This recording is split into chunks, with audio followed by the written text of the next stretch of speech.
Good afternoon, everyone. I'm Chance Mitchell, and I'm the co-founder and CEO at the NGLCC. My pronouns are he, him, and his, and I'm thrilled to welcome you to this afternoon's program, a very special edition of our NGLCC Crossroads and Conversation series to mark tomorrow's presidential inauguration and what will follow for our communities. We have an amazing lineup in store for you, but before we get to the main event, I just want to share a few thoughts as we prepare for tomorrow's historic inauguration of Joe Biden and Kamala Harris as President and Vice President of the United States of America. Despite the maddening and unacceptable insurrection at the United States Capitol earlier this month, we stand the best opportunity in a generation to bring real and substantive change to our country. Together, we can make our nation a more inclusive country, we can address issues of inequality and inequity, and we can once and for all adopt and implement a real plan to address systemic racism. This won't be easy. We will all have a part to play, but that is why I'm so proud that NGLCC took the important step of endorsing Joe Biden and Kamala Harris in last year's election. In addition to these issues I mentioned earlier, NGLCC looks forward to working with the Biden-Harris administration on many important items, including inclusion and recognition of LGBT-owned businesses in the federal government supply chain, of which you'll hear more about later in the program.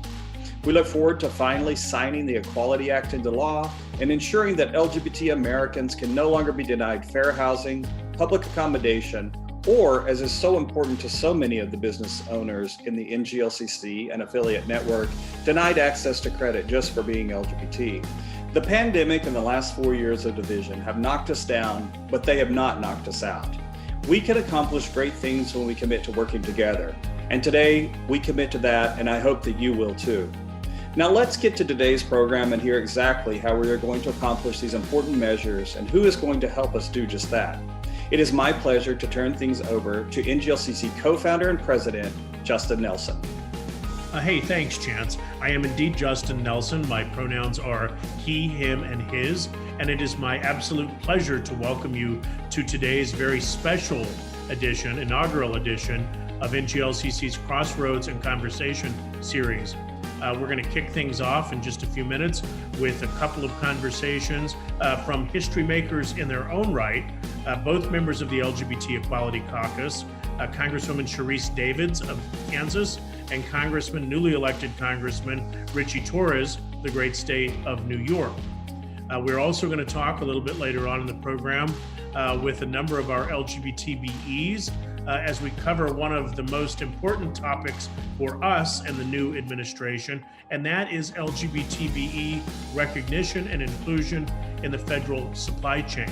So we'll be looking forward to that conversation as well. Can you believe it? Tomorrow we will inaugurate Joe Biden and Kamala Harris, and upon Senate confirmation, usher in the most diverse cabinet in American history, set to work with the most diverse Congress in American history. And we stand ready to work with this administration and the new Congress to do great things for our country. But before we get to the conversations and we hear about what's in store for the first 100 days and beyond from our congressional guests, I want to bring in my colleague Sabrina Kent, who's going to be heading up a very special segment of today's program titled Inauguration, Word on the Street, in which we're hearing from some of our stakeholders from across the country. So it is my pleasure to turn things over to Sabrina Kent. Sabrina? Thank you, Justin. Good afternoon, everyone. My name is Sabrina Kent. My pronouns are she, her, and hers, and I'm a senior vice president here at NGLCC. As you just heard from Justin and Chance, we at NGLCC are more thrilled than ever to see what lies ahead for LGBT business in 2021 and beyond.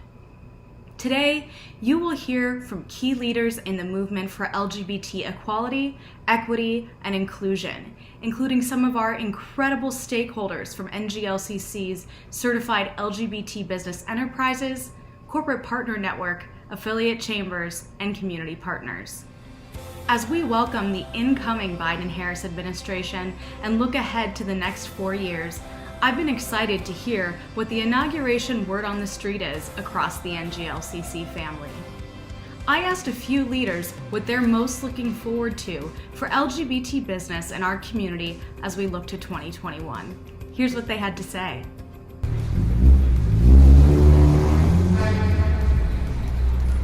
One of the things I'm looking forward to for both myself and my community in 2021 is some peace. Peace for the LGBT community to not have a federal administration that's constantly attacking our community, and some peace as it relates to being a Black man in this country, as it relates to accountability relating to policing. I already know it's going to be a challenging year for us, given the fact that I'm here in Minneapolis, Minnesota, and we have the trial of George Floyd coming up this year. But hopefully, we will be able to find a way to come together as a country and as a community.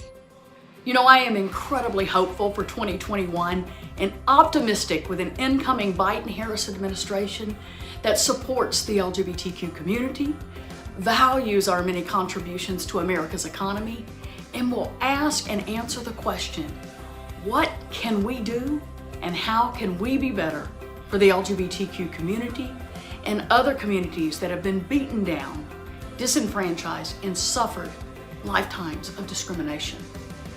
It is a hope of unprecedented opportunity for the LGBTQ community as a whole and the LGBTQ business community. I wanted to know what the Biden-Harris administration and our incoming Congress can do for equality at our businesses. Let's hear what our stakeholders think. I would ask the Biden and Harris administration for a lot of things. There are a lot of big ticket items, the Equality Act, repealing the trans military ban, student loan help for our first-time home buyers. But my big ask is for things that'll never make the news. There's a lot of help that's going to be on the way, or at least I believe so. And I'd really just ask that they embed equality and inclusion at the very fundamental level of each and every single one of these programs and how they're designed. What is the outreach like? How are the intake forms designed? How do we make sure that these programs are accessible and reaching all Americans? I look forward to the passage of the Equality Act because it will be a huge step on the journey of creating equitable access to health care and public accommodations for many people, including me and my TGNC siblings. And I look forward to being counted in the next census. As a transgender business owner, parent, grandparent, and community leader, I'm sure that I speak for many of us when I say, I believe that better days are ahead, and surely they can't come quick enough. It is my pleasure to welcome to today's program Congressman Richie Torres, who became the first out gay Afro-Latino congressman when he was elected this past November to the United States House of Representatives, representing New York's 15th congressional district. Born in the Bronx, Congressman Torres became the youngest elected official in New York City at the age of 25, and the first openly LGBT elected official from the Bronx. Prior to coming to Congress, he represented the district as a member of the New York City Council. It's fair to say he knows his way around the legislative process and knows how to fight for equality and equity for his constituents, and now in Congress for all of us. Welcome, Congressman Torres. It's an honor to be here, and I look forward to continuing nationally the advocacy and the partnership that we began locally here in New York City. Congressman, you stood up to bigots and bullies in the Bronx, and in your first week as a member of Congress, probably not the first week you expected, but you had to stand up to seditionists and rioters. But your positivity and belief in our country has never wavered. And after all we've been through, what gives you hope as we start a new Congress and a new administration? It's been quite the week. You know, someone had said to me a year ago that I would become a member of Congress during an infectious disease outbreak, and I would witness a violent insurrection against the United States Capitol during the Electoral College vote count, and then impeach Donald Trump on a second occasion. I would have said, that's quite the movie. My first 2 weeks in Congress have been as shocking as they have been surreal. But you know what gives me hope is the sheer diversity of the Democratic caucus. You know, more than 70% of the caucus consist of people of color, women, and members of the LGBTQ community. And it demonstrates that we are gradually realizing America as a multiracial, multi-ethnic, LGBT inclusive democracy. And there's a sense in which the assault on the Capitol is a backlash against America as a inclusive democracy that welcomes and embraces all of us. So I'm optimistic the future belongs to us. The future belongs to human rights for all and LGBTQ equality. And I'm also excited about Democratic control of the Senate and the House and the presidency, which to me sets the stage for a 21st century FDR moment. Congressman, let's pick up a little bit on what you said. You and Mondaire Jones are the first openly gay Black men elected to Congress. You're also the first openly gay Afro-Latino elected to Congress. You joined the most diverse Democratic caucus yet. How do you think bringing all of who you are make you a stronger legislator? Look, we're all as policymakers, we're shaped by what we know. And one of the greatest sources of knowledge is lived experience. No one is going to advocate more powerfully for the LGBTQ community than members of our own community. And, I see representation not simply as a burden, but as a blessing. I feel fortunate that I get to be a voice for the LGBTQ community in the United States Congress. There have been about 160 Black members of the US Congress and 130 Latinx members of the US Congress, and none of them have been LGBTQ until my arrival in the 117th Congress. So I feel deeply the weight of history on my shoulders, and I'm going to work my heart out to deliver for the LGBTQ community. A wise person once said, if you don't have a seat at the table, then you're probably on the menu. And with members of Congress like Mondaire Jones and myself, LGBTQ people of color in particular will have a seat at one of the most powerful tables, the United States Congress. Yeah, also a groundbreaking member of Congress, former Congressman Barney Frank had said that, and it's something we believe in wholeheartedly. If you're not at the table, you're on the menu. I think it makes a great point too. While we're so proud to have you there, it's absolutely not enough representation. So what can we do? What can organizations like NGLCC, what can your average LGBT individual do to inspire more people to get involved, more LGBT people, more LGBT people of color to get involved in the political and electoral process? We as elected officials, we cannot do it on it by ourselves. We depend on partners like NGLCC to ensure that the LGBTQ community is fully represented at every level of government. And, I want members of our community, including LGBTQ entrepreneurs, to consider a run for public office, because the opportunity for LGBTQ representation in politics has never been stronger. Mondaire Jones and I, we represent demographically the opposite districts, right? His district is one of the wealthiest and primarily white. My district is one of the poorest and is primarily Black and Latino, Black and Latinx. And yet the two of us were elected in the same class. And it sends a powerful message that LGBTQ people are capable of winning elections everywhere in America, right? In urban and rural districts, and wealthy and poor districts, in majority white districts or majority people of color districts.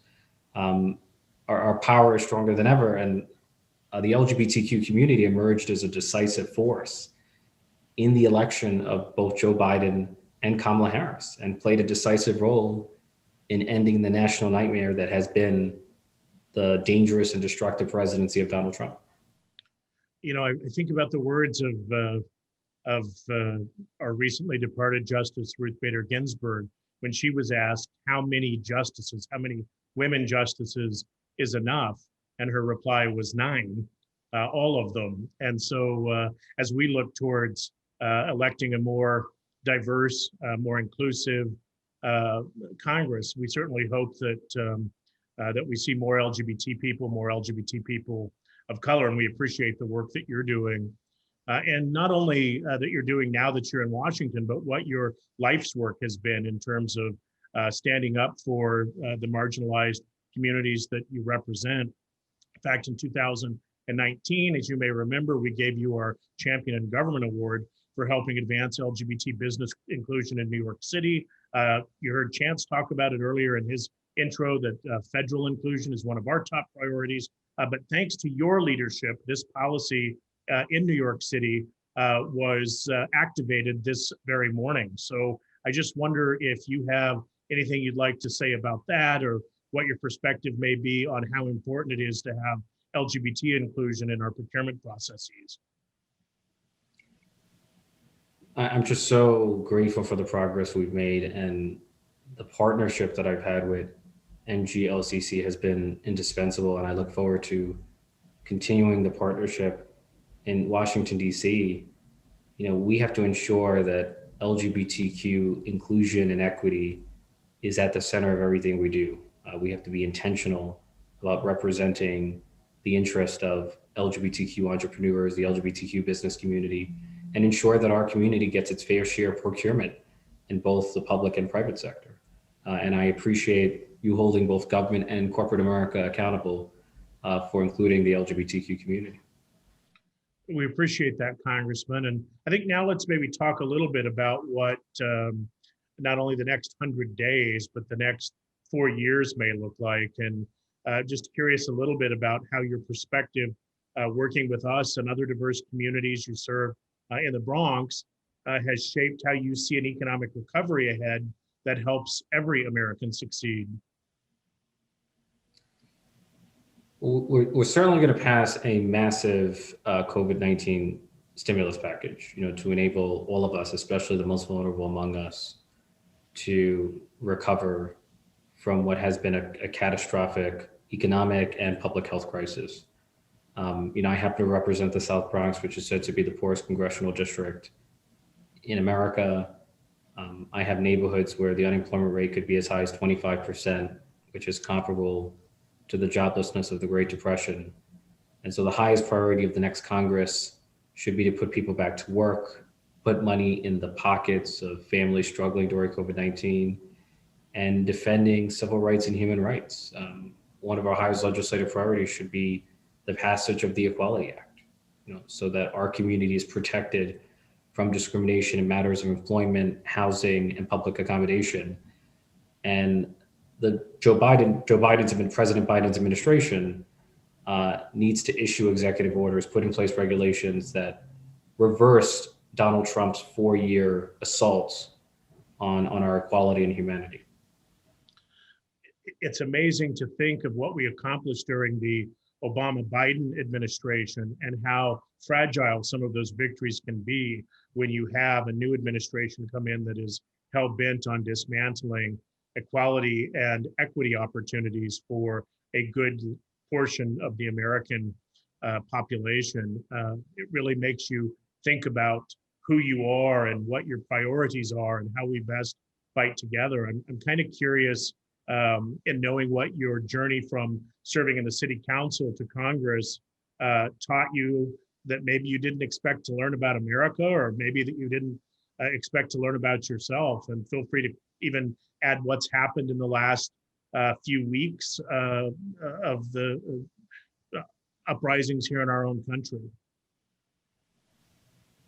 I'm going to echo what you said. I think the greatest lesson learned from my time in public office is that progress is reversible and fragile, and it does not fight for itself. We have to keep fighting. And that's why organizations like NGLCC are indispensable in the struggle for LGBTQ equality. We have to be careful not to prematurely declare mission accomplished. The work of LGBTQ equality remains unfinished business, and we have to be vigilant.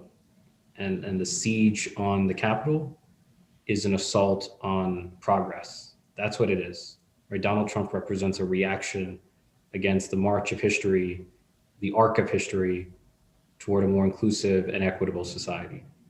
And we have to keep fighting. You mentioned the Equality Act, which NGLCC has endorsed every iteration that has come out. We look forward to championing this legislation, I think, which is probably the best opportunity for passage and being signed into law since it was originally written.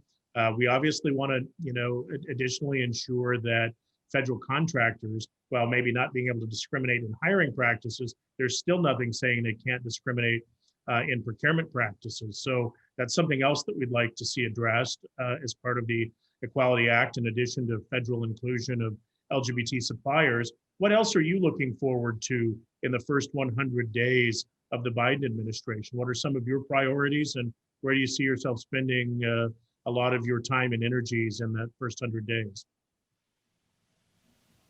So certainly my priority is the Equality Act. One thing that worries me, and there's no simple legislative solution here, is the Supreme Court. Even as the Democrats control the House, the Senate, and the presidency, the Supreme Court will continue to have a conservative supermajority.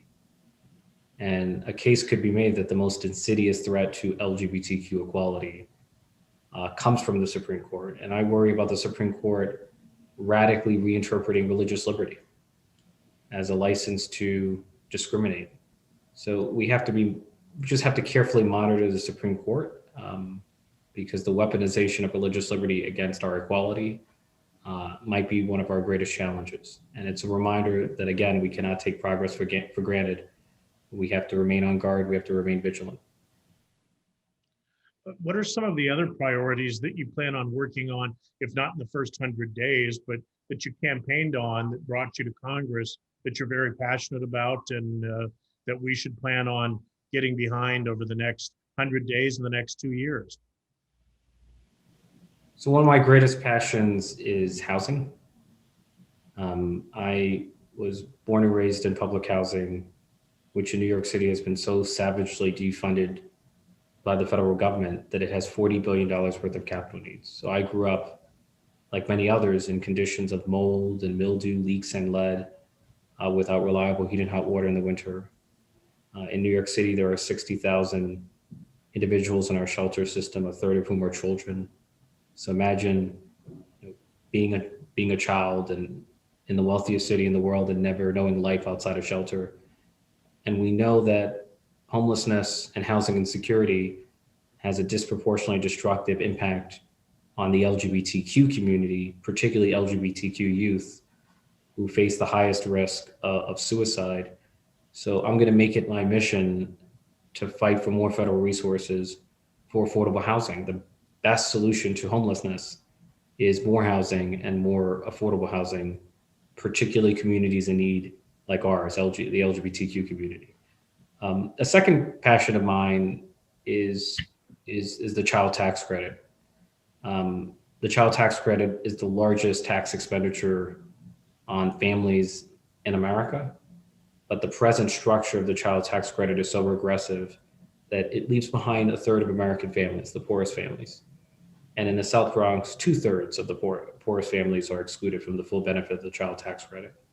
So if we were to extend the child tax credit to the poorest families, we would cut child poverty by 40%, right? We would send a powerful message that where you live, your zip code, is no longer a barrier to how far you can go in America.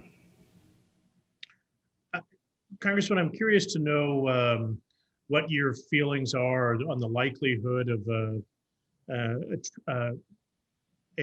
infrastructure bill early in the new Congress and the new administration. Is that something that the Congress is talking about? I know there's been a lot of talk about it. It's something that our organization, our diverse partners in the National Business Inclusion Consortium are very in favor of. Just wondering what you may think of that and the probability of that happening. I am as confident as I've ever been that we're going to have an infrastructure package. For me, the greatest obstruction on the path to progress, whether it be a stimulus package or an infrastructure package, has long been Mitch McConnell. Yeah. With Chuck Schumer as the majority leader, the Senate will no longer be a graveyard for the progressive priorities of the House of Representatives. So I'm as optimistic as I've ever been about the ability to live up to the FDR moment in our moment of greatest crisis. Congressman, I wouldn't be being fully transparent if I didn't say that the let alone the last 4 years, but the last few weeks, what happened earlier this month, the insurrection at our Capitol, the pandemic hasn't left me shaken. It's left a lot of people shaken. It's left small business owners shaken. What can you say, or what would you advise to individuals, to business owners that are hanging on by a fingernail? What is the message to those businesses, to those individuals?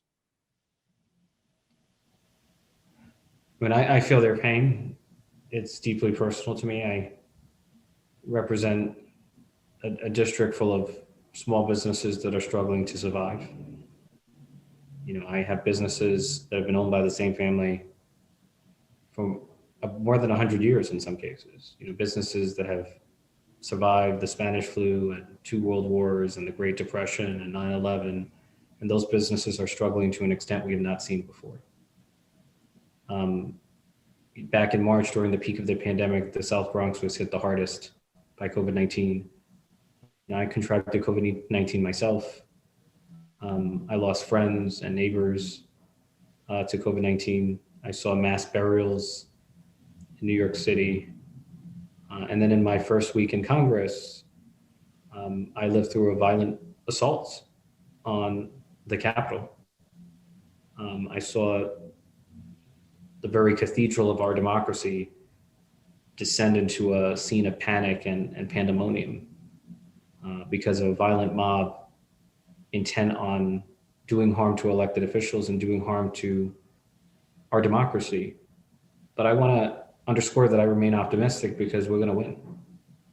And we have a federal government under the leadership of Joe Biden and Kamala Harris that believes in supporting the LGBTQ communities, believes in supporting our small businesses, believes in a federal government that will enable us to recover from what has been one of the greatest crises in American history. What does it mean to you, I think personally, as we are set to inaugurate our first Black woman, our first woman of Asian descent, our first woman as vice president? What does that mean to you? You're also making history. I mean, I have to believe that that taking a moment and just reflecting on the gravity of the moment has got to be overwhelming. Well, Joe Biden is a bridge. Right? He's a bridge between President Obama, who was the first African-American president, and Kamala Harris, who's set to be the first African-American, the first Asian-American, and the first female vice president. And I'm optimistic because I'm part of a new generation of leadership that is more progressive, more disruptive, and every bit as diverse as America itself. The United States Congress, our government at large, is becoming a miniaturization of America as a multi-ethnic, multiracial, LGBTQ inclusive democracy. I celebrate the elevation of Mayor Pete Buttigieg to Secretary of Transportation. It gives me enormous pride to know that when we do pass infrastructure, a member of our community is going to be front and center. So we're living through a golden age for LGBTQ leadership and representation in every facet of American life, but especially in politics. I think just in our last couple of minutes here, I want to just a couple of questions, I think, around one of the top priorities for so many of us, and one of the most important issues that this Congress and this administration will take up, and that is the issue of eradicating racism and addressing racial violence. What sort of plans do you have for being an active part of that? What do we need to do as a country to continue upon the peaceful demonstrations that took place in the wake of all that happened in 2020? And how can we as organizations and individuals be a part of ensuring that that process that began continues to its completion? We all should keep in mind Dr. Martin Luther King's ethic of moral interdependence. Injustice anywhere is a threat to justice everywhere. Right? The struggle for LGBTQ equality and the struggle for racial justice are inextricably bound together. And what we need is a just and fair and humane criminal justice system, including just and humane policing in American society. What is utterly lacking in American policing is accountability. as long as there is no accountability, there will never be an end to police brutality, right? If you as an officer are never held accountable for your abuse of power, then you have no incentive to practice de-escalation and restraint. And so we have to bring accountability to American policing, whether it is, and part of it is culture, breaking the blue wall of silence, and part of it is law, abolishing the doctrine of qualified immunity, which has become a license to brutalize Black and brown lives. But my overall point is we're in this together. The LGBTQ community has a vested interest in furthering the cause of racial justice, and African American and Latinx communities have a vested interest in furthering the cause of LGBTQ equality, because in the end, we're all in this together. We're all part of the same family. I think that's one of the things I'm most proud of is the work that we're doing with our partners in the Hispanic Chamber, the Black Chamber, the Pan-Asian Chamber, people with disabilities and veterans. And from our standpoint, we represent each of those communities, really having the intersection with LGBT because we're each and every one of those communities. I do have a question that I want to know for people like me. You know, I am a cisgendered white gay man. I am as committed as I can be to racial justice, but I will never know a day of walking in your shoes. I will never know what it's like to be profiled, but I want to use my privilege and my experiences to further this. What advice would you give to me and people like me to be able to do that? You know, listen and learn, and partner with organizations that are on the front lines of furthering racial justice, whether it's in the form of criminal justice reform or some other cause, because it's in our collective interest to do so. And as you said before, there's no community that more embodies the intersectionality and the diversity of the human family than the LGBTQ community. And so we are best positioned to be an ally in every struggle for justice and equality on the part of every community. Congressman, last question. When you reach the end of your time in Washington, whether that's leaving as a member of Congress, Speaker of the House, Senate Majority Leader, Vice President or President, what's the one thing that you hope that your public service, your time in public service, that you'll be remembered for? I know you just got here, but if you could hop in that time machine and forward however long into the future that is, what is that priority that you want to see for yourself and for our country? I hope to be remembered as an advocate for the poor in our society, and be remembered as an inspiration to members of the LGBTQ community who see themselves in me and who feel inspired to run for public office and represent our community at every level of government. If I can be an inspiration to the LGBTQ community, if I can enact policies that lift people out of poverty, then that is a legacy that I can be proud of. Well, Congressman, you already are an inspiration. We are thrilled to have you in Congress. We look forward to working with you not only this year, but for many years to come. We appreciate everything you're doing. We are excited to see Congress start to look a lot more like America looks.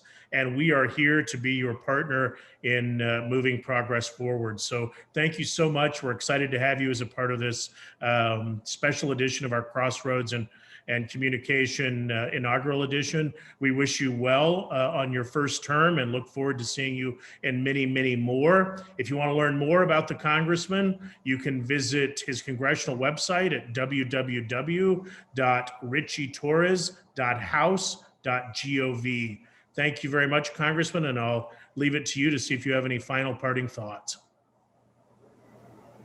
I'm grateful for your partnership, and I'm excited that the United States Congress is becoming increasingly as dynamic and as diverse as NGLCC. So happy to be here. Thank you, Congressman. As we look ahead to 2021 and the next 4 years, I think about the doors that would open if we were to realize full federal equality for LGBTQ Americans and our businesses. And I know I'm not the only one who's thinking about that. Let's find out what the word on the street is amongst our stakeholder network.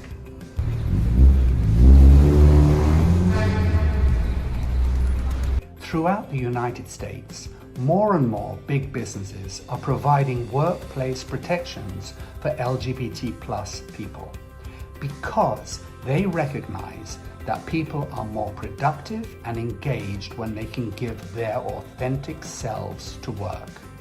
Full federal equality would give all Americans protection from discrimination, which would empower them and make them more productive.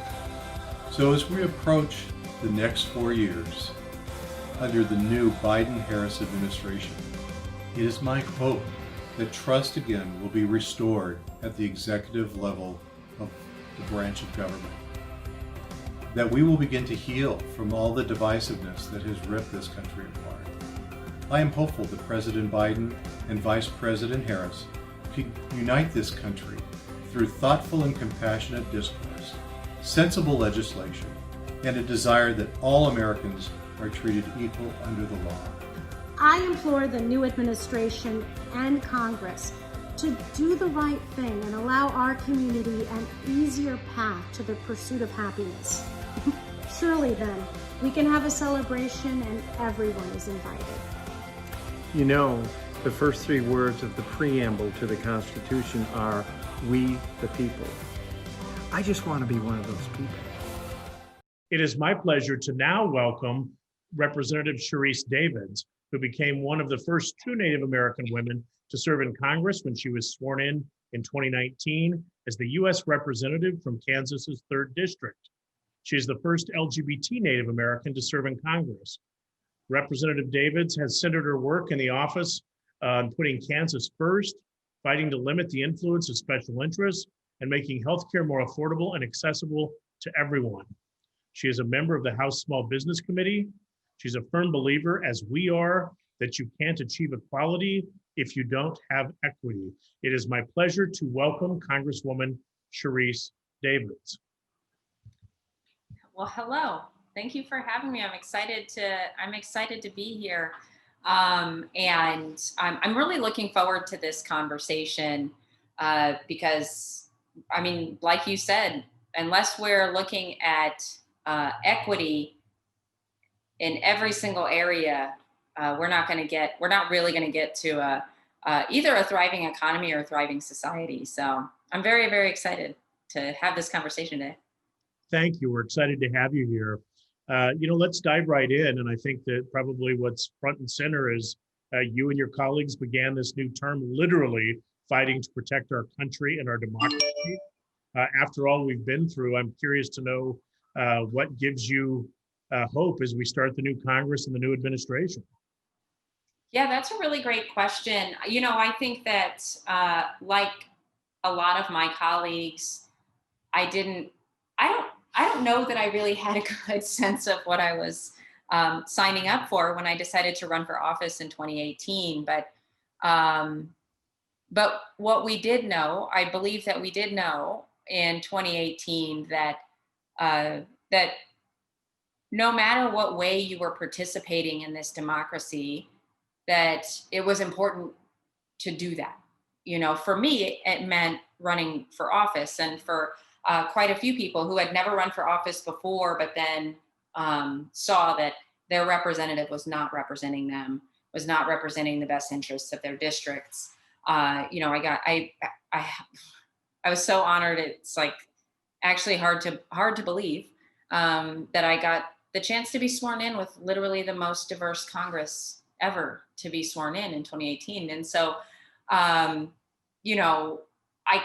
I don't know that I thought we were going to continue to be making history over and over and over again, from getting sworn into the longest government shutdown to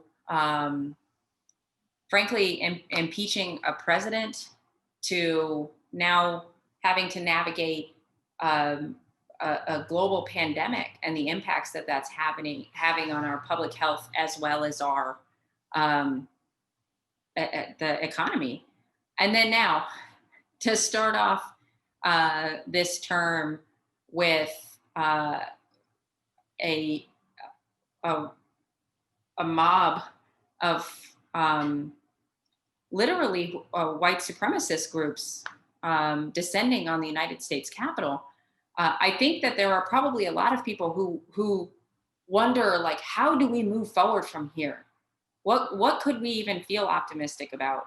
And I actually feel a lot of hope and a lot of optimism about where we're going to find ourselves in not just in this first year of a Biden-Harris administration, but also the reckoning that we're having with how committed we are to our democracy.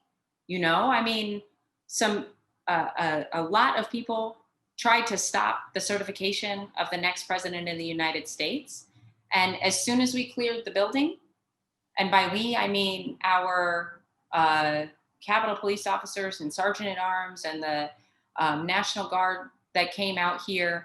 And as soon as the building was cleared and we were able to restart the process, we went back down to the House floor and voted to certify Joe Biden as our next president. And he will be sworn in on Wednesday, January 20th. And then we will begin the process of ensuring that we have a well-functioning federal government. And I am very much looking forward to that, because seeing the cabinet that he's putting together, and I'm not just saying that because Deb Haaland, who I was sworn in with as the first two Native women, is tapped to be the Department of Interior Secretary. I'm not saying it just because of that, but I do believe that we're seeing a really strong cabinet being put together. And I think we have this group of people all across the country. I say group because even though a whole bunch of us don't know each other, we're all pushing for progress. There are so many people in our country, and it's not even just at the federal level. There are people who are pushing for things in their state legislatures, who are in Kansas. Actually, you can look at all the non-discrimination ordinances that have been passed in various city councils, because we're still trying to push at the state level to make sure that LGBTQ folks aren't discriminated against. And so people are taking this approach of, you know what, here's the place where I'm at, and here's where I can push for progress. And that's what I'm going to do. And I mean, that to me is a huge reason to feel optimistic, because none of us are in this alone. We're all helping each other to try to figure out the best ways to move forward. I think that is such a wonderful perspective when you think about tomorrow, when Joe Biden and Kamala Harris, the oath of office, the most diverse cabinet in our country's history, and you were sworn into the most diverse Congress ever. 2 years ago, you were sworn into the most diverse Congress, even more diverse, a couple of weeks ago. And not to make light of the insurrection, it is, who thought we would see that in our lifetime? But there are so many wonderful things to look forward to, with renewed hope, and the idea of working together across diverse communities and really uplifting one another. And I'm just a little curious on what are some of your hopes, your priorities, what are you looking to see accomplished in the first 100 days of this administration that's really going to make the mark for what the next 4 years looks like? Yeah, that's a really good question, because I think that first of all, like you said, we can't, no one's trying to make light of, and we can't make light of what we saw at the US Capitol. But I think that one of the things that we have the opportunity to do coming out of that is to say, we're committed to the fundamentals of this democratic process. And one of the first things we did in the last Congress was pass H.R. 1, the For the People Act, which touches directly on these issues, right? The idea of getting big money out of this political process. Because, my mom served in the Army for 20 years, and now she's been at the post office for 20 years. And no billionaire should have a bigger say in our democracy than a person who's committed herself to public service the way my mom has. And I think so many of us have examples of that, of people that we know whose voice should absolutely be just as important as anyone else's, but those voices get drowned out because of the outsized influence that comes in. And then we got to make sure everybody can vote. We got to make sure people can get their ballot, they can cast their ballot, the ballot is counted. So I do think that that's one of when we talk about the first 100 days, there's some foundational framework stuff.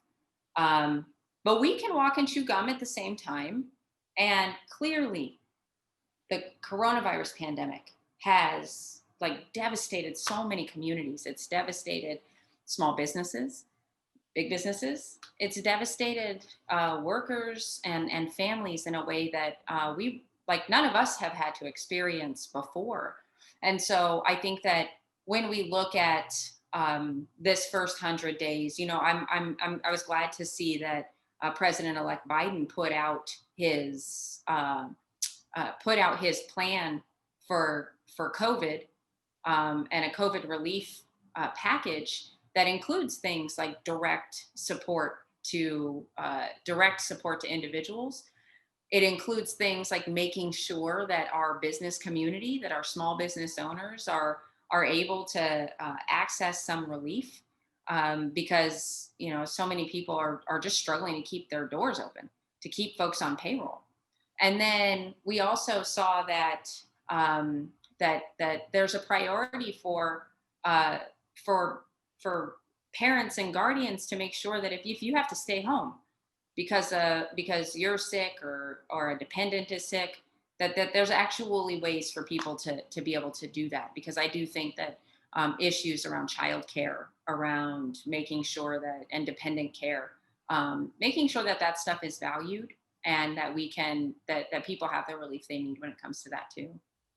When I hear you talk about the impact on small businesses, it reminds me of the survey we did at the end of 2020 that found nearly 60%, I think the exact number was around 59 point something, of LGBT-owned firms have enough capital to last less than 1 year if things remain as they are. And the vast majority of those were less than 9 months. And so, there is time is of the essence here. And when you think of Black businesses, as many as 40% of them gone for good as a result of the pandemic. I'm curious to know from your position on the Small Business Committee, what sort of relief there is going to be. I mean, we are about to see the next iteration of PPP. I certainly know you all have worked hard to make sure there are there's more transparency and accountability in place. But what else are we going to see from Congress in the coming weeks and months that are going to be helping our small and diverse businesses?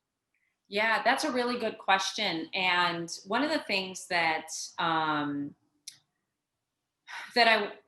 first of all, that I do want to say that we are very fortunate to have a really great chair of our Small Business Committee.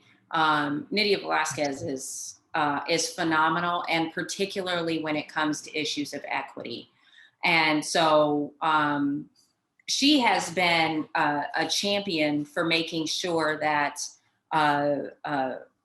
Black-owned businesses, that other business owners who are people of color, are not just that we know the full extent of what kind of relief they've been able to access or not access, but also making sure that that the other pieces are in place too, so we don't keep seeing the same gaps over and over. So even the difference between the first round of PPP, or the Paycheck Protection Program, that the first round was, very much building the plane as we're flying it. Anybody that I've talked to who was trying to navigate that program at the beginning, first of all, if you were able to do that, I want to give you, commend you on the fortitude, because I think a lot of people were really struggling at the very beginning of that program. And then the second round that we did, and when we passed the Paycheck Protection Program Flexibility Act, some of the things that we did was make sure that community banks, small community banks, that community development financial institutions, or CDFIs, were particularly paid attention to, because that is actually where a lot of our smaller businesses and Black owned and other businesses where marginalized communities are often either ignored or left out of the banking process. It's hard to get lending.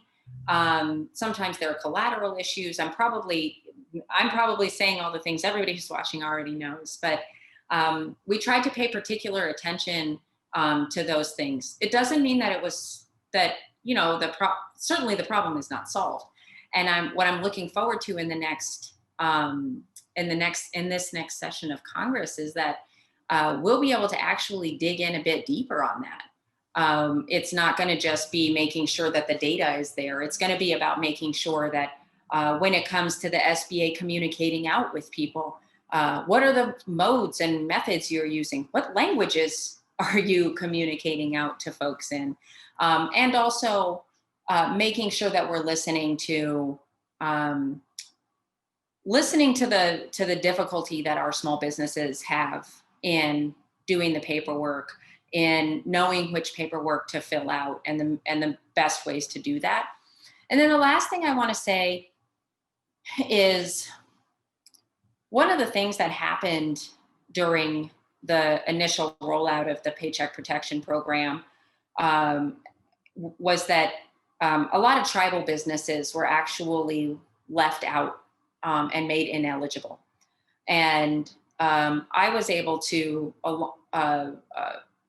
really help highlight, because I'm on the Small Business Committee, I was really able to help highlight and gather. I think there were about 37 of us, and we turned it around really quickly. There were about 37 of us, bipartisan, bicameral. We had senators signing on as well, to help push the SBA and the Treasury Department to update their guidelines to make sure that tribal businesses were able to access the Paycheck Protection Program, because a bunch of them were left out in the guidance that they did. So there are things like that we're able to do from the Small Business Committee perspective that,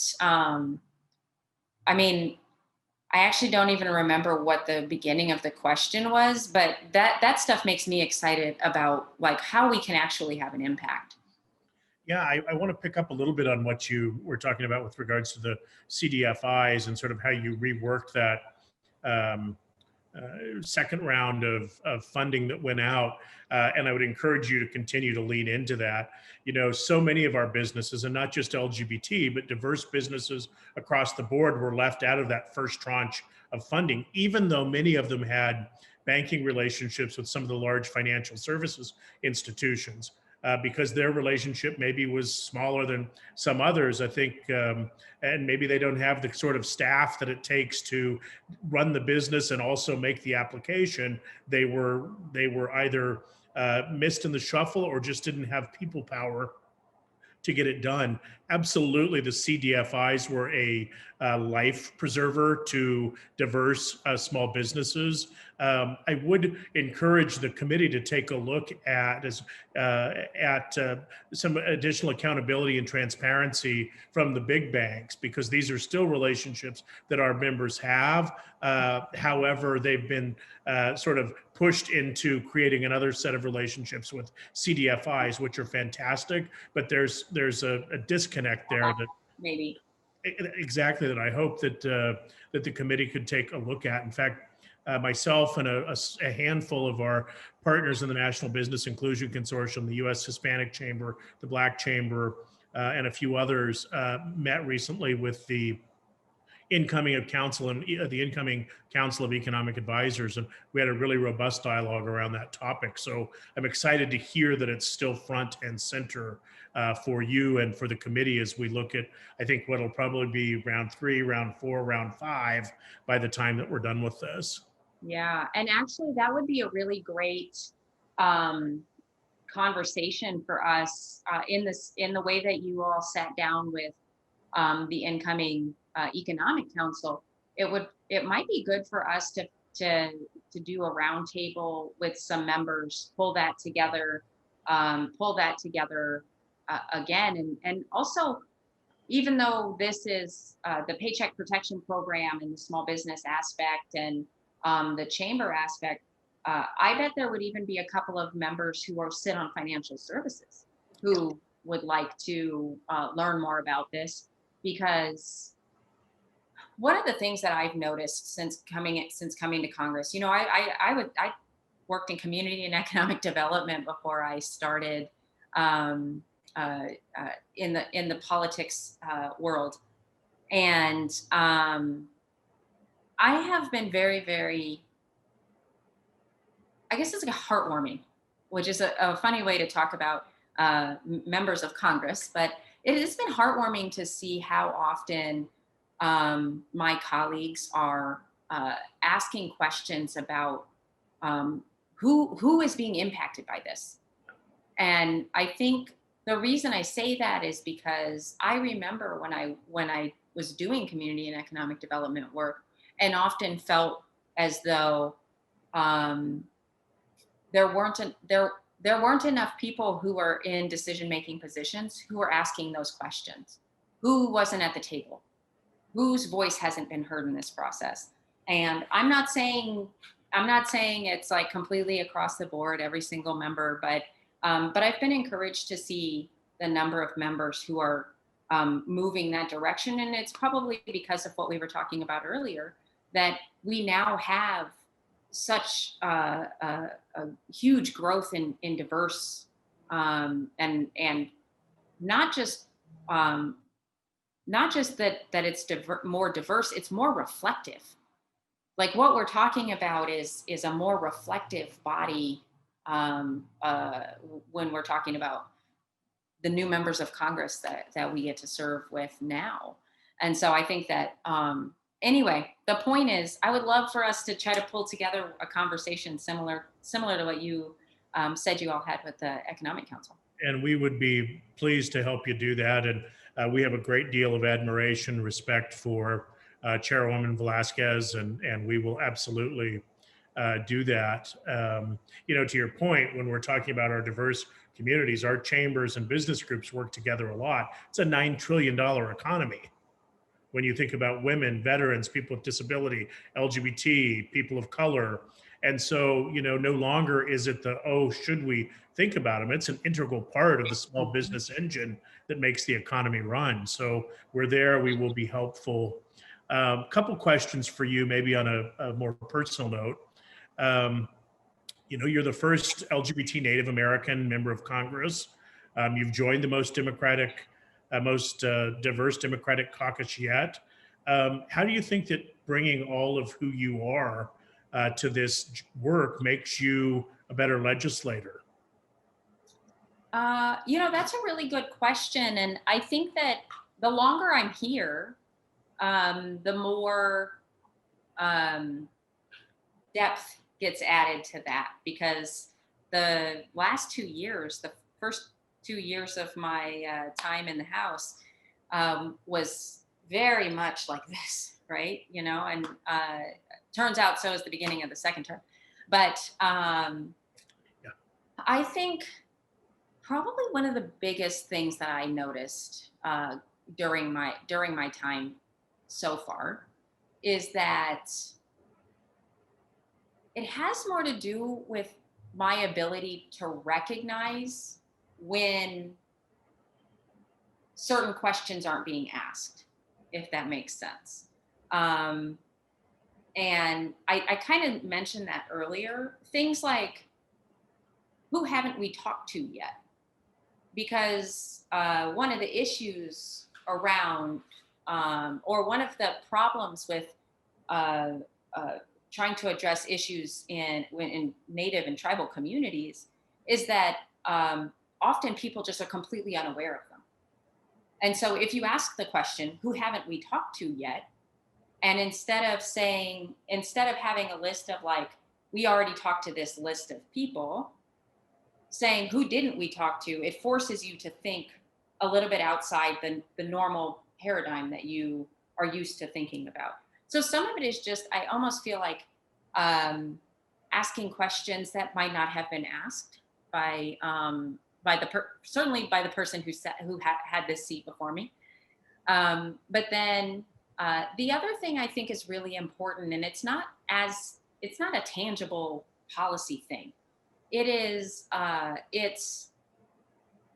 think in the long term, some of what we need to be able to develop out and grow people's faith and confidence in our federal government and government institutions, which is the ability to see others and recognize that everyone's experience is valid, is something that I feel like, because of my own personal experience, when someone tells me this is the experience I had with X, even if I had a great experience, even if I didn't have trouble, if I were a small business owner trying to get access to EIDL or the PPP, and it was smooth sailing for me.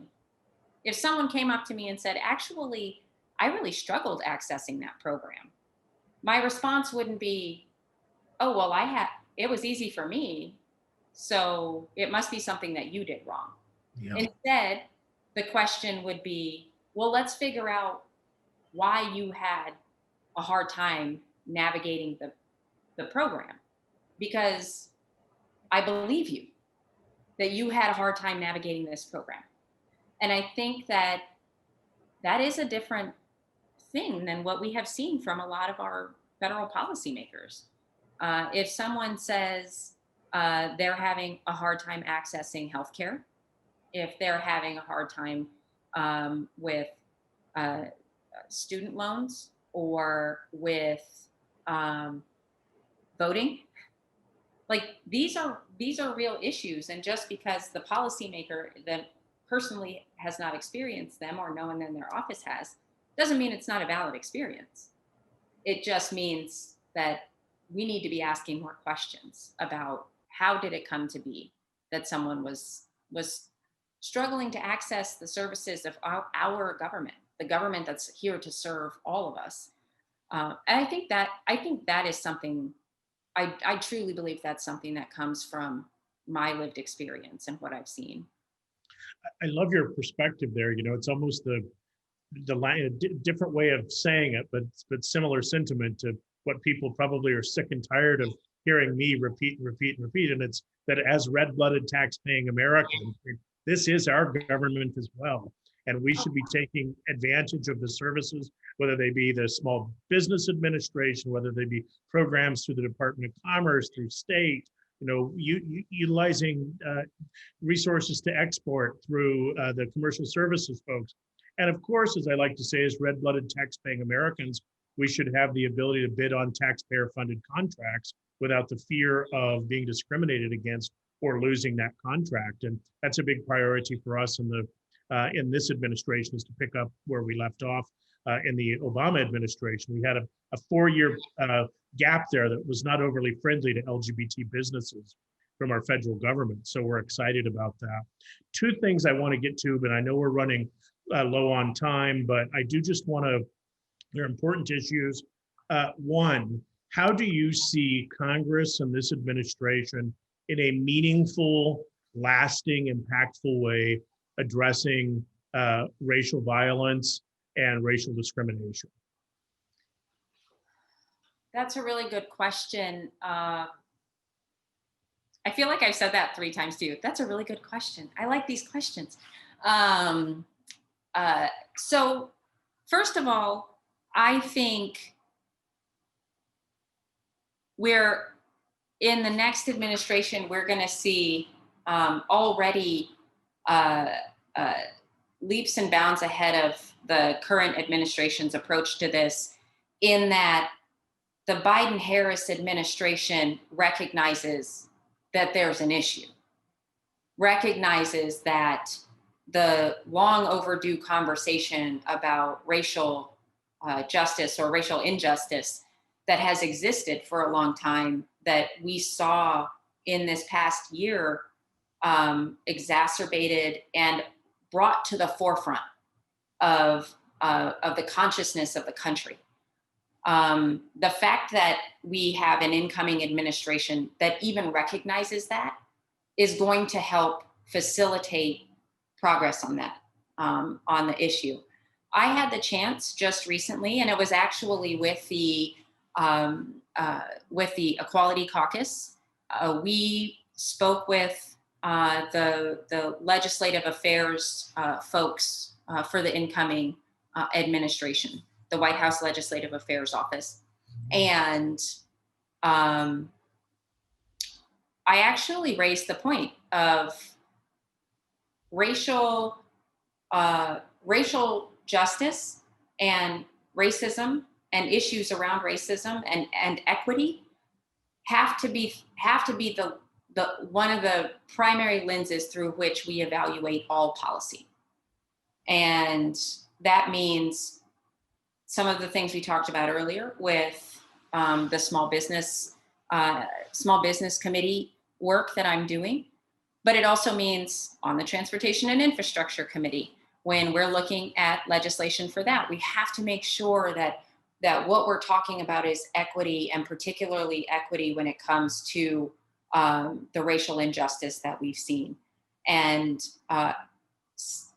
like the Financial Services Committee, thinking about banking and intergenerational wealth, those kinds of issues. Like everything should be looked at through this equity lens, and through racial equity, because until we address some of these long-standing underlying issues in our country, we won't be able to heal from those things.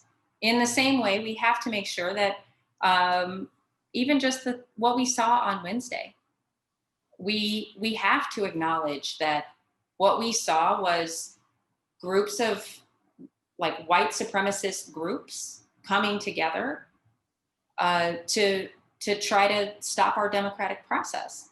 And we can only heal from these things and move forward if we not only acknowledge the truth of the matter, but that we also are very, very intentional about what the policy looks like going forward. I think I could talk with you all day, by the way, and I appreciate everything. Well, we got to do this again. That we absolutely will. I think I appreciate everything that you just said. And, when you think of the LGBT community, we really are this intersection of people of color, people with disabilities, veterans, old, young, every socioeconomic class. And I really appreciate viewing things through your lens and the comments that you just made. And I think a number of our stakeholders will. Final question, and I mentioned this when we were chatting earlier, that I also grew up in a sort of western rural state in the state of Wyoming. I'm just curious, what do you say to the young LGBT person that is still being bullied, that has a family that is not supportive, that fears for their life, they don't think they're ever going to get out or get any better? What do you say to that person? How do you inspire that person today?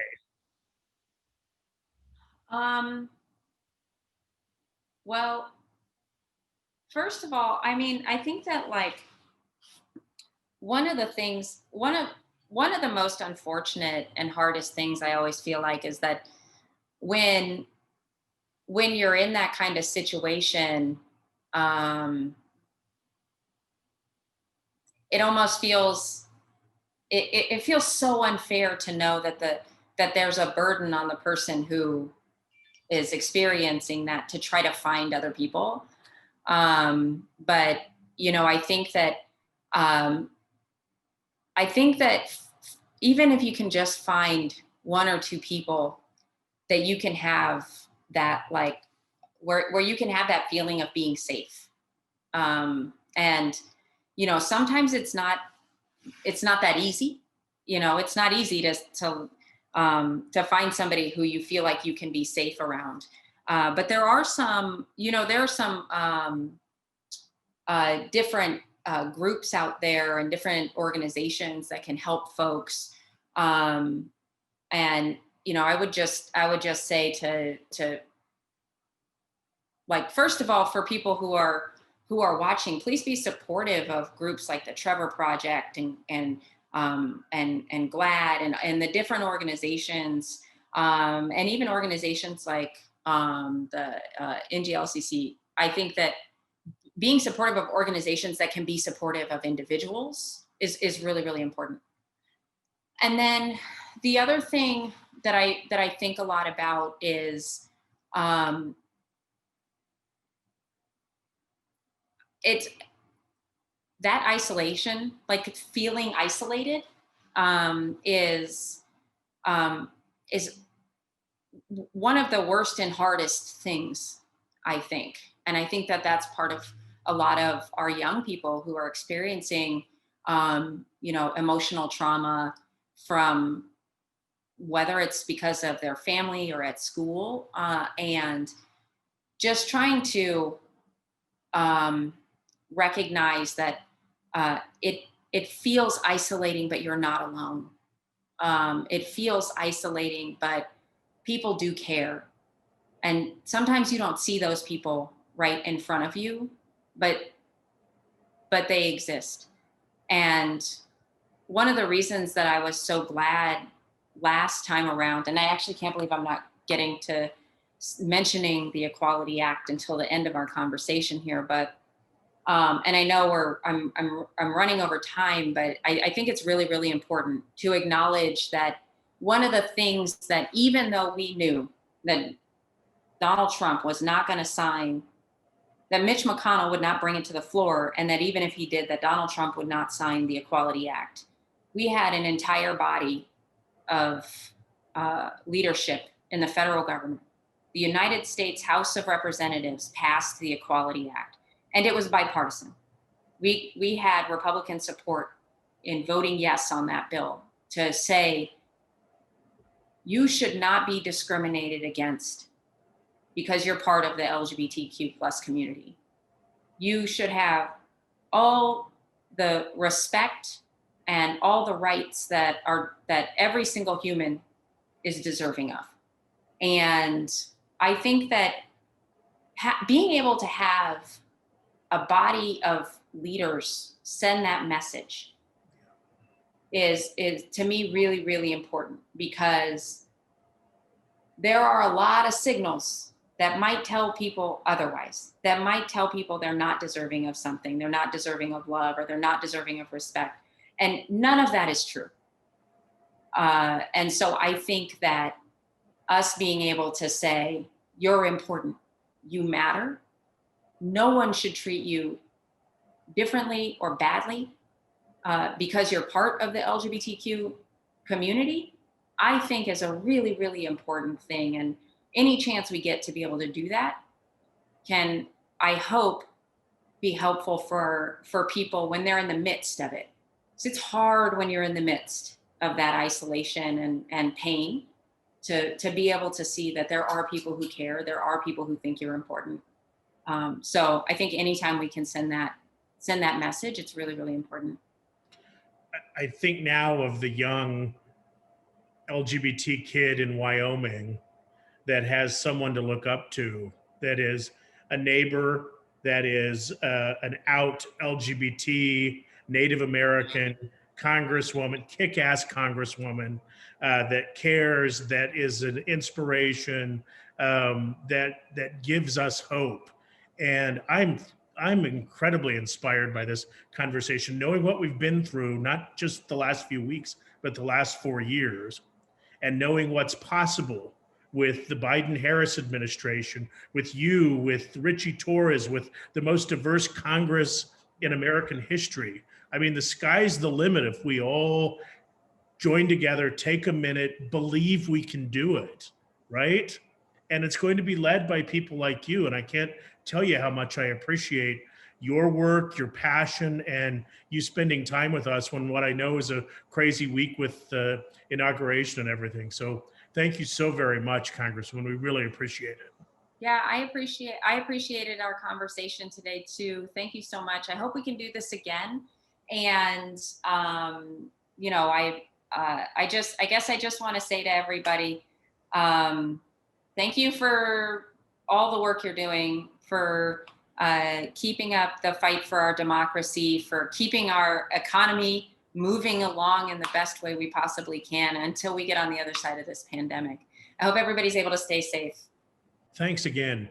And if you would like to learn more about the amazing Congresswoman Charisse Davids, please visit her official site at www.davids.house.gov.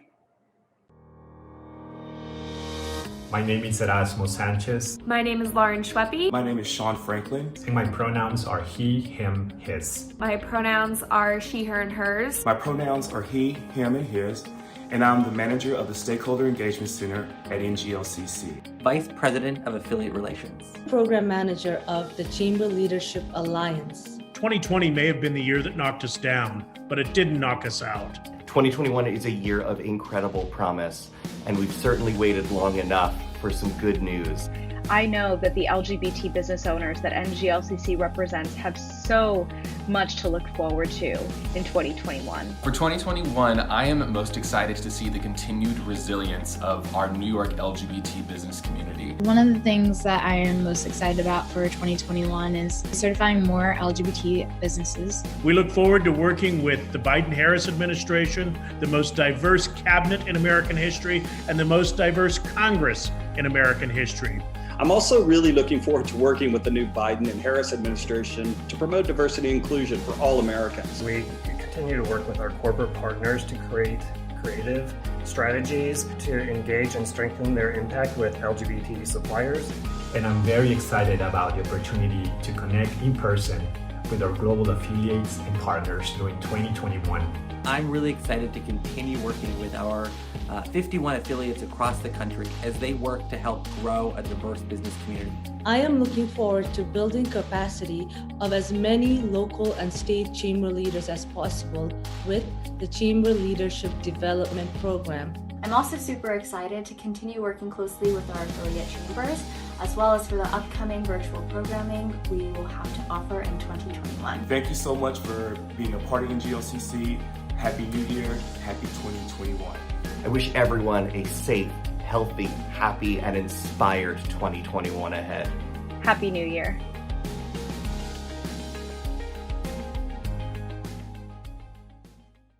Good afternoon and welcome to this fantastic addition to our Crossroads and Conversation inauguration series. Today we're going to be focusing on public sector contracting and what LGBT business owners need in the new economy ahead under the Biden-Harris administration and the new Congress with which we'll all be working. So it's my pleasure to introduce two great guests that we're going to have with us today with two unique perspectives that I know we all want to hear from, both the LGBT BE supplier and the government contractor and certifier that can really help elevate all of our businesses. So allow me to introduce Aditi Dussault and Arya Vartesh.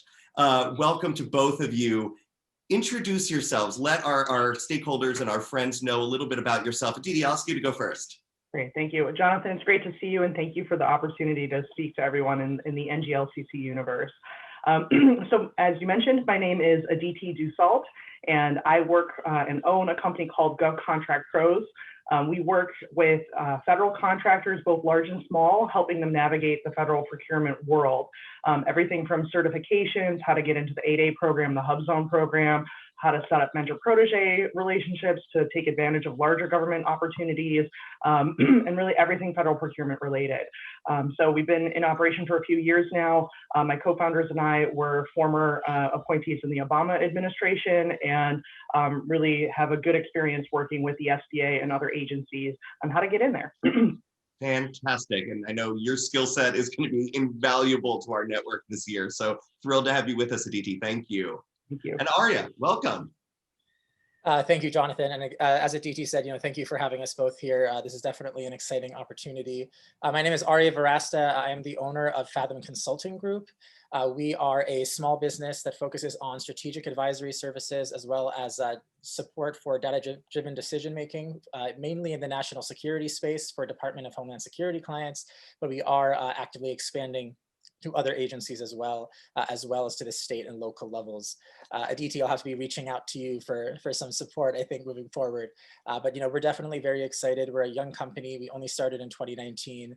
And again, like I said, we're trying to expand our portfolio, and we're really excited to take advantage of all the resources that the NGLCC and similar organizations can offer us.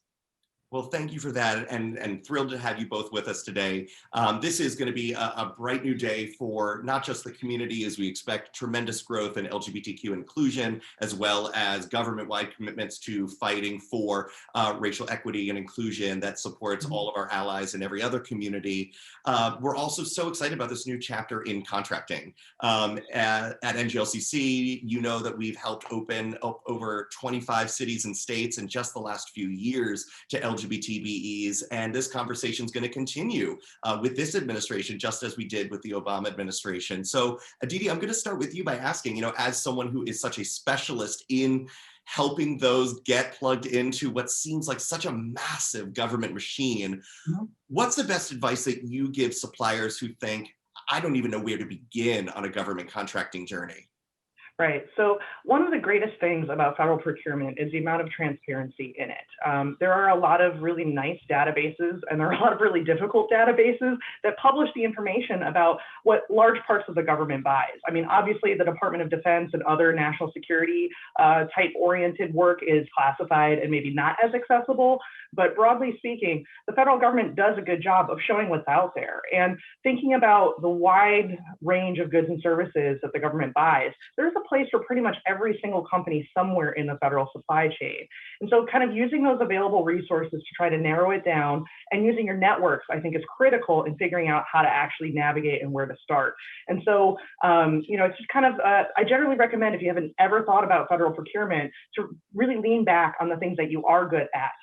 Over the past 5-10 years, the federal government has done a good job of saying, you know what, the work that you've done in the commercial sector, we'll accept that. We'll use those past qualifications. You don't always have to have an existing government contract in order to win a government contract. And that used to be a big barrier. Those barriers have come down a bit over the past few years. And it's going to be, as you just alluded, a great time to think about federal procurement if you've never done it before. That's such a great point, Aditi, and we'll share the link with everyone to a program that we did just at the end of 2020 on Federal Contracting 101. And answers exactly what you just said. Trust your business, trust your network, and seek the help that's out there, whether it's through the NGLCC, our partners at PTAC and the Federal Procurement Task Force and more. We're here to help you. And I hope this is music to your ears, Arya, that there's going to be a whole new world of contracts out there, especially as we're hearing about a major commitment to infrastructure and new development under this administration to help get people back to work and stimulate the economy. How do you feel as someone who has been in and around this space and sort of looking at this massive new pocket of opportunities ahead? Well, Jonathan, first of all, I have to say it definitely makes me feel like the future is brighter. I do have to applaud the federal government already because the minority business classifications the government recognizes, be they woman-owned small business, service-disabled, veteran-owned small business, and so forth, are all truly incredible and do wonders for affording businesses that fall within those categories, access to opportunities that they might not otherwise have had access to without those classifications. Of course, they don't yet have, an LGBT-owned business enterprise classification yet. But and that's where I applaud the NGLCC's efforts, work with, the public sector on the state and local levels to afford us those types of opportunities. Yeah. Yeah. Oh, and we're so excited about all that lies ahead. And you're so right. You know, these certifications, whether it's as an LGBT business enterprise, small and diverse business enterprise, SBA 8A, whatever it is you might be going after, you know, not only are they great for getting you in the door for contracting, but they open up a whole suite of opportunities, from access to capital to mentorships and all the things that everyone in the LGBTBE space knows so well. Could you both talk a little bit about resources and how you've both grown and advised others on their journey to utilize what's out there to get ready for government contracts? Sure. So if I may, so I think about this. Sure. So I definitely, like I mentioned, you know, using the networks of the existing resources out there, definitely a great place to start. Using those databases that are out there to find some opportunities that look good and think about how you can approach them. I think every federal agency now, you know, 10, 12 months into this COVID kind of new world that we're in, has really figured out ways to do vendor outreach sessions virtually. It's not the same as doing it in person. I don't want to, you know, falsely advertise it. Virtual is exactly the same as the in-person that was happening in the before times, but it still counts for something. You know, you target an agency or two. I recommend just kind of getting, you know, not more than 6, so you can be really focused. And then kind of continuing to narrow down as you go to those industry days that are online now, as you work with, you know, kind of local organizations that are focused on federal contracting, even outside of the DC area, they exist, and just try to find your way in. And I think, you know, now is a really great time to look at which certifications might benefit you in this pathway, because we saw this right as you know, March came, the stay-home orders came. We had an influx of, wow, I have to get certified. There's going to be an infrastructure package. How do I get involved with the recovery? And you know, unfortunately, the recovery is still not here yet. I don't know that we've shifted into recovery. We're still trying to prevent things from getting worse. But we know from the experience of 2009 that the Recovery Fund or the Recovery Investment Act in 2009 went very heavily towards small businesses. And incoming President Biden has already committed that that's going to be the case here too, that small businesses, and particularly, as Jonathan referenced, those diverse, you know, minority, woman-owned, et cetera, small businesses are going to have unique opportunities and a volume that's probably unlike anything we've seen in history, kind of in keeping with the theme of 2020 into 2021, unlike anything that's ever been seen in history. So it's a great time. Which is exciting, but I don't know about you. I'm really hoping for more precedented times. I think we could all use a little break. But that's such a great point, Aditi, and you know, and that's something that we're hearing from mayors and governors as well, all over the country, about why they're rushing to LGBTBE inclusion, because it's a matter of basic economic recovery in this age ahead. You can't have an equitable response if anyone's left out of the opportunities ahead. So, you know, similarly, Aria, there's a wide array of opportunities coming at you. I know it can feel a little daunting. How have you positioned yourself, and what kind of advice from that would you give others to carry on, as Aditi was saying, being out there, being seen, but also being focused on what's attainable? Of course. So, you know, one of the issues with, you know, being a smaller business is sometimes you can fall into the trap of, I will take anything I can get from anyone, right? And so, you know, as Aditi mentioned, you know, having, you know, no more than a few target agencies in mind is actually very important. There are 21 different entities across the federal government, all of which have their own offices of small business and supplier diversity, and will hold these vendor outreach sessions. You are not going to just arbitrarily apply to, you know, sit in on a session for each of the 21. Especially when you realize that you just can't split up, you can't do your research effectively to that point, right? So if I'm focused in national security and I have expertise in, you know, the health and human services space as well, it's not in my best interest to feign interest in, you know, another agency where I don't have that expertise, especially because if I do get an opportunity, I just won't be able to deliver effectively, right? Similarly, with these vendor outreach sessions, what you find is, more often than not, they will actively go out of their way to support you and give you resources they need. You will end up with dozens of action items out after a single vendor outreach session. You may have to put together, you know, tailored capability statements for a given client. You may have to start attending the, you know, now virtual events hosted by networking groups in that area. I actually recently just attended a vendor outreach session that was very successful in the HHS space, and they invited me to a series of virtual networking happy hours, all of which were incredibly valuable. These are now more things on your calendar, right? And you just have to figure out what you can handle. positioning yourself with strategic certifications is also important. I know I don't mean to overlap with you a little bit too much, Aditi, but you are really hitting the nail on the head. With certifications, there's so many out there, right? And you have to figure out what does your organization do and what's important. For some, they're actually looking at ISO 9001, which is an international standards organization quality management system focus. There's another that's very important to the Department of Defense that's becoming increasingly important to other agencies called the CMMC. It's a cybersecurity maturity model certification. For many, of course, there's the 8A, there's the women-owned small business, there's the other ones that the SBA already recognizes. And then for those who are looking at doing work on the state level, you'll have, like the state of Virginia, for example, will offer a minority business enterprise, a disadvantaged business enterprise, small business enterprise. And if you're small enough, you can actually stack onto it a micro business enterprise. And so all of these will actually help you do work in different areas. The question is, whom are you trying to do the work for, right? So why go after all of these small business enterprises if you're not planning on going after state level contracts with the state of Virginia? And then with the NGLCC, again, as you've mentioned, you guys have so many connections and have given us access to so many governments at the local and state levels. Are you going to click every single link and register with every single portal so you can do some work for Tampa, Florida, and do some other work in California? Probably not, right? And you have to figure out what's manageable based on the resources that you already have. Such a great point. Now, it can feel so overwhelming because this is a wonderful thing to have happen, that there are so many opportunities and clearly so many more coming. Let's talk about that for a second. What, as specialists sort of inside and around government, you both are keenly aware of what's out there now for RFP requests and what the commodities are looking at, but also what are your projections for 2021 and beyond? We know, Joe Biden is the Amtrak president, so will we be building high-speed rail across the country, and what does that mean for folks?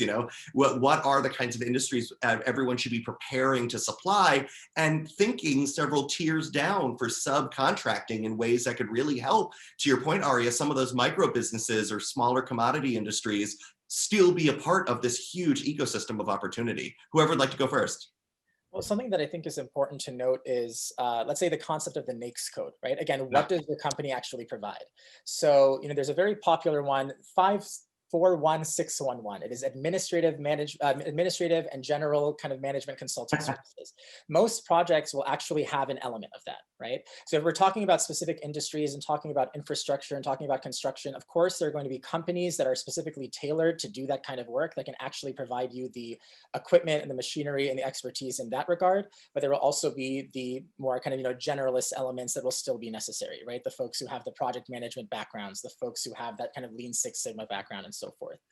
I do think that more technical skills will certainly be necessary. So, when it comes to, harder skills, data skills, programming backgrounds, and all of that, I've seen that, both at vendor outreach sessions, I'm hearing that from procurement, as well as from larger companies that will serve as potential primes. They are always asking for more hard skills.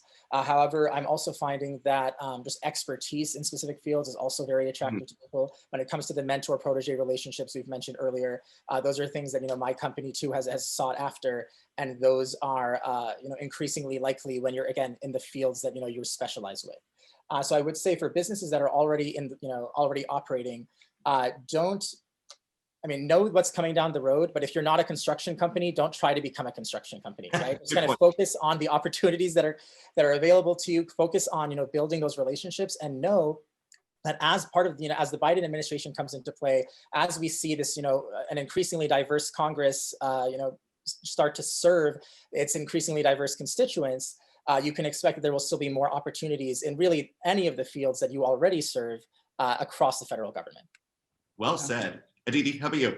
That's actually, I'm really glad you brought up the whole subcontracting piece, and don't become a construction company if you don't already have a backhoe. That is fantastic advice, because you are seeing the headlines, the Biden administration incoming is talking about, roads, bridges, repairing American infrastructure. I think those are critical projects and absolutely should happen. And if you are already in civil engineering, that's going to be a great time and a great place for you to be. But I also would, really encourage companies that are not civil engineers, or maybe not even doing like the, I know access to broadband and like, wiring and what it takes to actually deliver broadband to rural communities. That's a pretty unique skill set. Not everybody should try to wake up tomorrow doing that, but those companies also need things. And they need everything from their own computers and the IT services in their offices. They need the video conferencing support in 2021. They're going to need, every single thing under the sun, down to like flowers to recognize an anniversary at their for an employee that's been serving for a while. So I think it's really important, again, to lean back to that or look back at that transparency element. If you're not going to be able to be a part of the direct prime contract building that new bridge or repairing that road, is there a way that you can identify who those companies are and maybe become a supplier to them? Absolutely, because every single contract award is going to be published in those federal databases. Beta.sam.gov is the place where it is happening now. USA Spending .gov is also a great resource.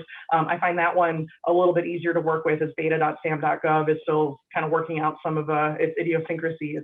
But I encourage people to find not only what those opportunities are, but who are filling those opportunities, because those are potentially earlier partners when you've never done federal contracting before, and that's hugely important. And I have seen that subcontracting, increasing transparency around subcontracting, having more firm goals regarding minority and women-owned and other diverse categories of spend at the subcontracting level will be a priority in this incoming administration. And I think that's going to be a huge, huge support for small businesses during this period of recovery that we're hopefully moving into in the very near future.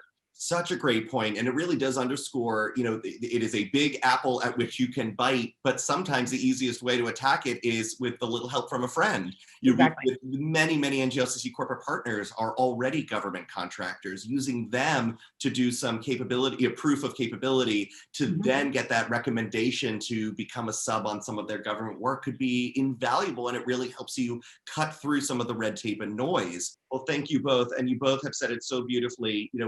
We all know the maxim that diversity is good for business. It's even better for a national economy. So we could not agree more. We look forward to working with both of you and all of your counterparts in the NGLCC ecosystem as we work towards the full federal inclusion of LGBTBEs, as well as cities and states across America. It is our time to continue thriving and to do so in a way that creates equity and opportunity for every minority community out there in solidarity. So on behalf of the NGLCC and everyone watching, I want to thank Aditi DeSalt and Arya Vartas for joining us today. You are both extraordinary leaders in your fields, and we look forward to seeing both of you thrive under the new administration and as leaders in our community. Thank you both. Have a great, safe inauguration celebration, and we'll see you real soon. Thank you. For our final segment, I asked Rondu Vincent, Executive Director for Global Supplier Diversity and Sustainability from NGLCC's 2019 Corporation of the Year, Bristol-Myers Square, what his hopes are for the next 4 years and how BMS will remain committed to LGBT and diverse suppliers at large in 2021 and beyond. Rondu, take it away.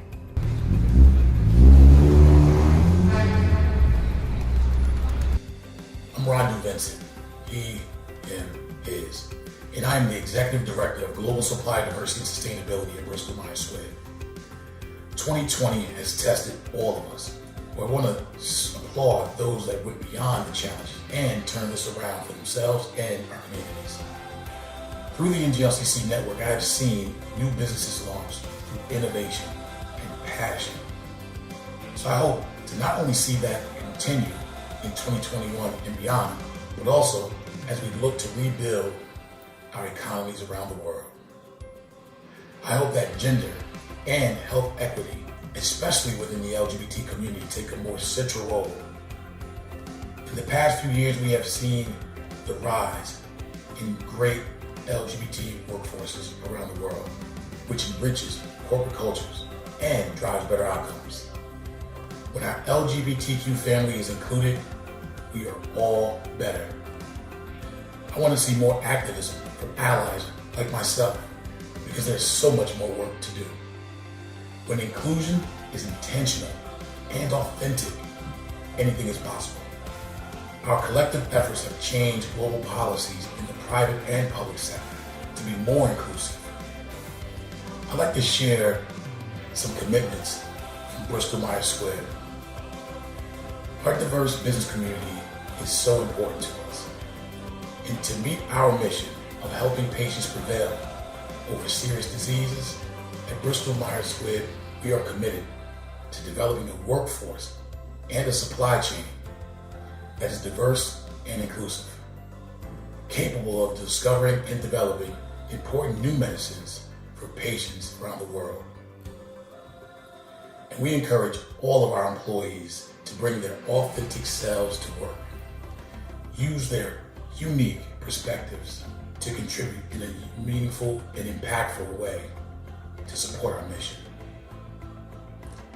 I will tell you this, working for Bristol-Myers Square has been a pleasure and an honor. And I'm particularly proud of the work we do with the NGLCC and the LGBT community. We work together as corporate mentors and coaches to diverse suppliers. We award scholarships to not only build capacity in LGBT businesses, but also build our pipeline of successful and growing diverse suppliers, which includes LGBT businesses of color. Raising the awareness of the unique challenges and perspectives of LGBTQ people of color is so important. And we continue to lead authentic conversations around intersectionality. In the past, we've had intersectionality conversations. We've had diverse businesses run by people of color speak up loud and proud because their representation matters. We must work together, not just by words, but with impactful actions. Last year, Bristol-Myers Square made a corporate-wide commitment announced by our CEO to spending $300 million over the next 5 years to address issues such as health equity, gender parity, diversity in clinical trials. And I'm even prouder that we are committing to spending $1 billion with diverse-owned companies by 2025.